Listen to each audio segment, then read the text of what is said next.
कांग्रेस के राष्ट्रीय प्रवक्ता कुलदीप सिंह राठौर ने महिला आरक्षण विधेयक को लेकर केंद्र सरकार पर तीखा हमला बोला है और प्रधानमंत्री का हालिया राष्ट्र के नाम संबोधन को किसी महत्वपूर्ण राष्ट्रीय मुद्दे के बजाय विपक्ष, विशेषकर कांग्रेस पर राजनीतिक हमला करने वाला करार दिया है। राठौर ने कहा कि जब प्रधानमंत्री राष्ट्र को संबोधित करते हैं तो देश को किसी बड़ी घोषणा की उम्मीद रहती है, लेकिन इस बार करीब 29 मिनट के संबोधन में उन्होंने महिला आरक्षण के मुद्दे पर कांग्रेस और विपक्षी दलों को निशाना बनाया। प्रधानमंत्री का भाषण चुनावी सभा जैसा लग रहा था, खासकर तब जब तमिलनाडु और पश्चिम बंगाल में चुनावी माहौल है। कुलदीप सिंह राठौर ने आरोप लगाया कि महिला आरक्षण विधेयक पहले ही संसद से सर्वसम्मति से पारित हो चुका है और राष्ट्रपति की मंजूरी भी मिल चुकी है। ऐसे में इसे दोबारा राजनीतिक मुद्दा बनाकर भाजपा चुनावी लाभ लेने की कोशिश कर रही है।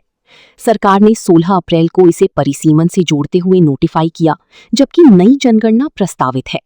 ऐसे में 2011 की जनगणना के आधार पर परिसीमन करना उचित नहीं है।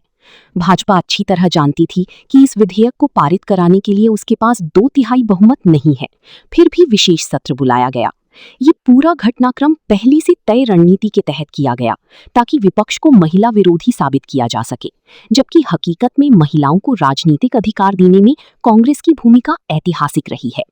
पूर्व प्रधानमंत्री राजीव गांधी के समय पंचायती राज संस्थाओं में महिलाओं को 33% आरक्षण मिला।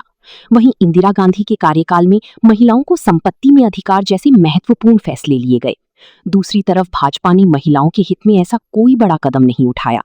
भाजपा महिला आरक्षण के नाम पर समाज को बांटने और राजनीतिक लाभ लेने की कोशिश कर रही है। भाजपा धर्म और जाति के आधार पर राजनीति कर रही है और अब महिला आरक्षण को भी चुनावी हथियार बनाया जा रहा है। कांग्रेस ने हमेशा महिलाओं को नेतृत्व में आगे बढ़ाया है। कांग्रेस की पहली राष्ट्रीय अध्यक्ष महिला थीं, देश की पहली महिला प्रधानमंत्री इंदिरा गांधी कांग्रेस से थीं और पहली महिला लोकसभा अध्यक्ष मीरा कुमार भी कांग्रेस के कार्यकाल में बनी। भाजपा द्वारा कांग्रेस पर महिला विरोधी होने के आरोप निराधार हैं। भाजपा खुद महिलाओं को पर्याप्त राजनीतिक प्रतिनिधित्व नहीं देती और लोकसभा चुनावों में भी महिलाओं को बहुत कम टिकट दिए जाते हैं।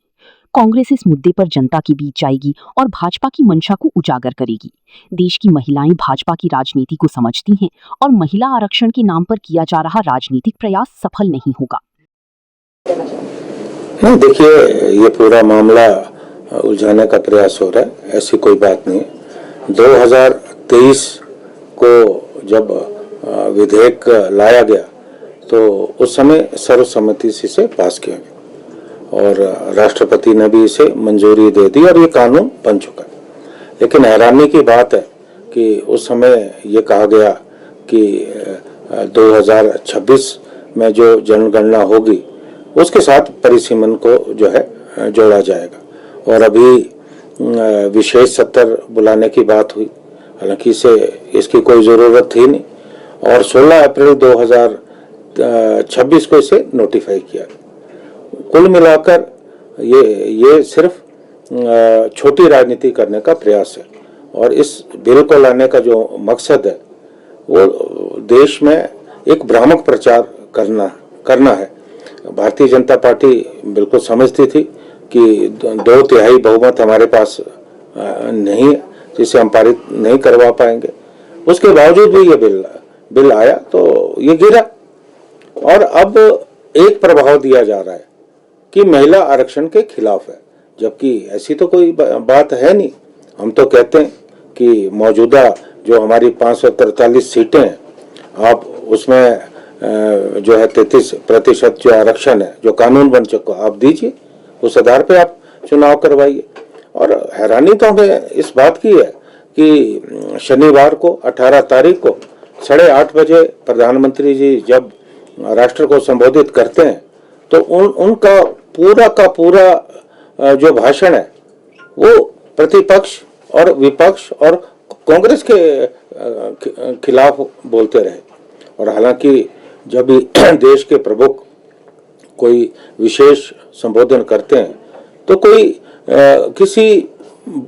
कोई बड़ी बात, कोई राष्ट्र के लिए उसके बारे में चर्चा होती है, लेकिन ये जानते हुए कि वेस्ट बंगाल और तमिलनाडु में चुनाव है, उसके बावजूद भी उन्होंने जो राष्ट्र को एक प्रधानमंत्री के रूप में नहीं एक भारतीय जनता पार्टी के नेता के रूप में उन्होंने संबोधित किया, उस पर भी हमें आपत्ति है।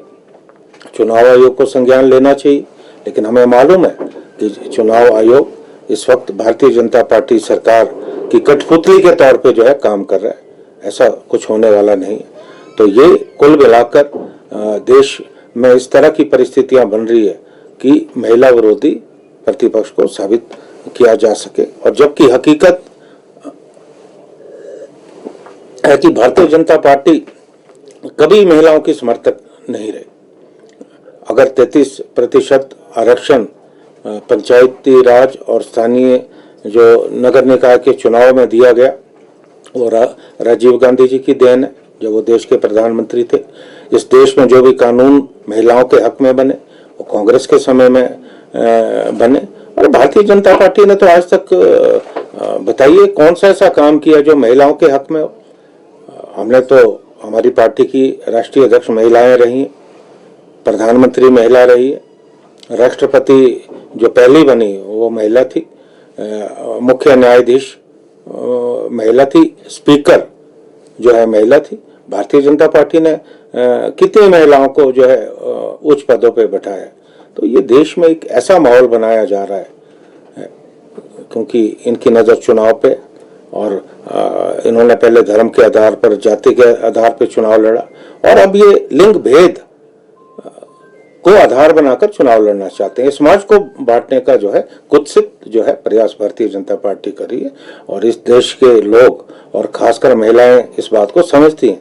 अब तो जो विरोध का स्वर है वो जो भारतीय जनता पार्टी की बहुत बड़ी नेता जो राजस्थान की मुख्यमंत्री रही श्रीमती वसुंधरा राजे सिंधिया जी, उन्होंने विरोध किया। उन्होंने आरएसएस के प्रमुख को पत्र लिखा, खुला पत्र लिखा, और उसमें भारतीय जनता पार्टी सरकार की नीयत पे उन्होंने प्रश्न चिन्ह लगाया है। और उमा भारती जी, वो भी मध्य प्रदेश की मुख्यमंत्री रही, उनका बयान मैं पढ़ रहा था, उन्होंने भी जो भारतीय जनता पार्टी सरकार की जो नीयत है उस पर प्रश्न चिन्ह जो है लगाए। सर, काफी उम्मीदें थी कि कुछ और विषय भी हो सकता था, क्योंकि सभी जानते हैं आजकल तो वैश्विक युद्ध भी चल रहा है। नहीं, देखिए, बिल्कुल आपकी बात सही है, मैंने ये बात कही भी है कि हमें उम्मीद थी कि वो कोई बड़ी घोषणा करने वाले, क्योंकि उससे कुछ दिन पूर्व उन्होंने बयान दिया कि राष्ट्रपति ट्रंप ने उनसे 40 मिनट बात की, जो उनके, जिन्हें वो अपने परम मित्र कहते हैं। तो हमें भी लगा कि शायद हो सकता है कि मध्य पूर्व में जो युद्ध चल रहा है, तो शायद हो सकता है प्रधानमंत्री, हमारे प्रधानमंत्री का उसमें बहुत बड़ा रोल होने वाला है, या अमेरिका जो बार जो है प्रतिबंध लगा रहा है उसमें कोई रियायत मिली। हमें लगा कि कोई इस तरह की घोषणा कर रहे हैं, लेकिन हमें हैरानी उस बात की हुई कि जब पूरा का पूरा समय उन्होंने जो है विपक्ष को कोसने में लगाया। सर, अब कांग्रेस जो है वो नारी शक्ति वंदन अधिनियम के तहत क्या मांग कर रही है भाजपा से? देखिए, आज एक माहौल बनाया जा रहा है देश में, और ये सुनियोजित जो है एक साजिश थी। इन्हें मालूम था कि ये बिल पारित नहीं होगा, जो इन्होंने परिसीमन के साथ जोड़ा था, और 2011 को ये आधार मानकर कर रहे हैं। 2026 में जो है जनगणना होनी, और अब तो जातीय जनगणना भी होनी है, जो सरकार जो है मान चुकी है। 15 साल का बहुत बड़ा समय होता है। तो देश में एक माहौल बनाने का प्रयास हो रहा है। भारतीय जनता पार्टी जो है आंदोलन कर रही है। आप किसके खिलाफ आंदोलन कर रहे हैं ये बताइए?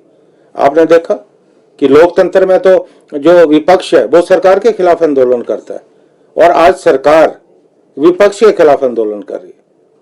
और पिछले कई अरसे से हम देख रहे हैं कि जो सवाल है वो प्रतिपक्ष से सरकार के लोग पूछते हैं। ये उल्टा हो रहा है, ये गंगा उल्टी बह रही है। हालांकि प्रश्न पूछने का हक तो प्रतिपक्ष को है, वो सरकार से जो है सवाल पूछते हैं। जो भारतीय जनता पार्टी के विरोध में बोलता है उसे तो राष्ट्र विरोधी की संज्ञा दी जाती है। तो कुल मिलाकर देश की राजनीति को दूषित करने का प्रयास जो है भारतीय जनता पार्टी कर रही है, और ये प्रयास सफल होने वाला नहीं है। हमारे देश की जो महिलाएं हैं वो इस बात को समझती हैं। school isn't just about marks, it's about who you become. At Super Magnet School, learning isn't limited to books. With smart boards, interactive classes, and teachers who actually listen, we don't just study to score, we study to understand. Here, questions are encouraged, curiosity is respected, and confidence is built. Because education isn't complete without expressions. From cultural events to celebrations, we don't just participate, we shine. Sports, Clubs, competitions, leadership. At Super Magnet, talent is never ignored, it's discovered. more than toppers, we create responsible, confident, and kind individuals. Values, discipline, and teamwork. These aren't just lessons, these are habits here. Super Magnet School isn't just where you study. It's where you grow Join us and become your best version.